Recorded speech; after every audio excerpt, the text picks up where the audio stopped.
अब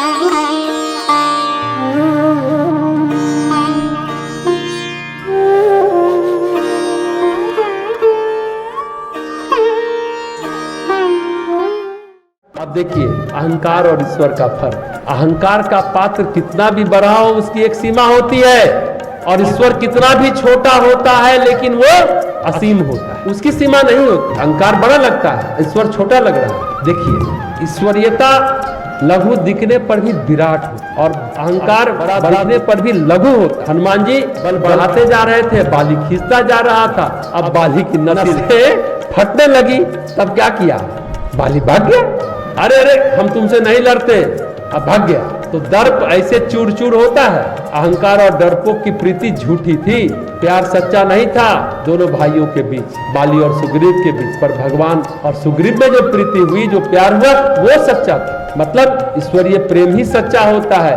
भगवान का प्रेम जो है ना, आवश्यकता बस नहीं, प्रेम बस एक दूसरे की सहायता कर। यहाँ आवश्यकता बस नहीं, प्रेम बस एक दूसरे की सहायता हो रही है राम और सुग्रीव के बीच में। आत्महीनता से, आत्मग्लानि से भगवान ने सुग्रीव को उबार दिया, और जब बाली को भगवान से सच्चा प्रेम हुआ तो उसका अहंकार भी छूट गया। तो ये गुफा है बाली की, जहाँ मायावी को मारा तो पता चलता है कि अहंकार क्या है। और अहंकार का एक ही राज है, भगवान में समर्पण, विसर्जन, विलय। और एक चीज संसार समझने की, संसार न कभी त्राण देता है न तृप्ति देता है। आप कोशिश करके देख लीजिए, संसार का कोई भी संबंध अस्थायी नहीं होता, सारे संबंध भी छूट जाते हैं। संबंध रहे तब भी, संबंध छूट जाए तब भी मारे मारे फिरते रहते हैं। आदमी प्रेम ढूंढता है, एक से नहीं मिलता तो दूसरा, फिर नहीं मिला तो तीसरा।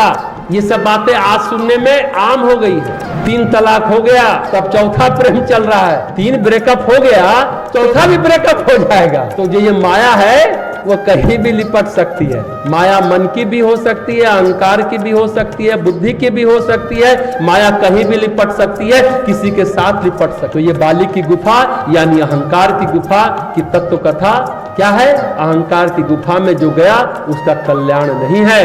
अहंकार के बारे में पतंजलि पंचक्लेश में उसे एक मानते हैं। 5 प्रकार का क्लेश जीवन में आता है, अहंकार को वो दूसरा क्लेश मानते हैं। बोलते हैं ना, अविद्या, अस्मिता, राग, द्वेष और अभिनिवेश। अज्ञान, अज्ञान से अहंकार पैदा होता है, अहंकार से राग द्वेष पैदा होता है।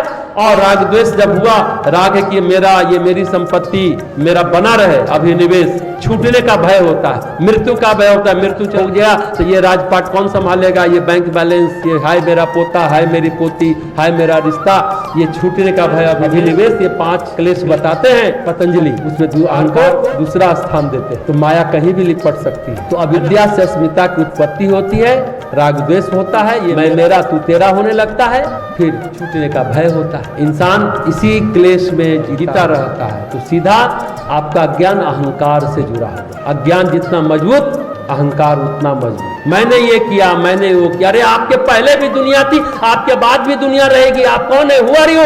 लेकिन मैं हूँ। अज्ञान जितना मजबूत, अहंकार उतना मजबूत। अहंकार जितना मजबूत, ज्ञान उतना ही कमजोर। बाली के जीवन का सर्वनाश करने वाली यही गुफा है। अटपटा लगता है कि ऐसा द्वितीय अपराजय बलशाली योद्धा, एक गुफा उसका सर्वनाश कर गया। बाली सामान्य व्यक्ति नहीं है, उस युग के महानतम योद्धा रावण को बाली पराजित कर चुका है। उसने दुदुम्भी को हरा दिया, मायावी को रावण भेजा, उसे मार दिया। मायावी की इच्छा हुई तो आधी रात को ललकारा, क्योंकि वो जानता था कि सीधे सीधे लड़ नहीं सकता मायावी, और सीधे सीधे लड़ के हरा भी नहीं सकता। तो गोस्वामी जी लिखते हैं, अर्धरात्रि पुर द्वार पुकारा, क्योंकि बंदर रात के समय बाहर नहीं निकलते। देखिए कितना साइकोलॉजी जानता है कि रात में बंदर निकलता नहीं है, अर्धरात्रि को ललकारता है बाली को। क्या होता है? रात के समय बंदर बाहर नहीं निकलते। रात में कौन निकलता है? चमगादड़ निकलता है, उल्लू निकलता है, भेड़िए निकलते हैं, बंदर नहीं निकलते। बंदर पेड़ के डाल पर चिपक कर सो जाता है। वो सोच रहा है कि डर के मारे रात को निकलेगा नहीं और मैं लौटकर घोषणा कर दूंगा, अरे उसने मेरी चुनौती स्वीकार नहीं किया इसलिए मैं विजयी हुआ। मायावी ये सोच के आया था।